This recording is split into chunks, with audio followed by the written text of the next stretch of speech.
அவர்களுக்கு மேலும் மேலும் கொஞ்சம் திடுக்கிடும் செய்திகளாக வந்து கொண்டிருந்தன. அந்த சூழ்நிலை மிகவும் பரபரப்பாக இருந்தது.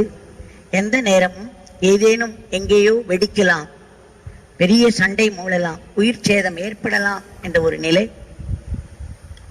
ஹோட்டலில் இருந்த பொழுது அந்த ரூமில் அந்த பையன் சொன்னான், அம்மா நாம் எப்படியாவது இந்த இடத்தை விட்டு கிளம்பி விட வேண்டும், இனிமேல் ஒரு நிமிடம் கூட தாமதிக்க கூடாது, என் மனதில் மிகவும் பயங்கரமாக இருக்கிறது, ரொம்பவும் பயம் பீத்தியமாக இருக்கிறது,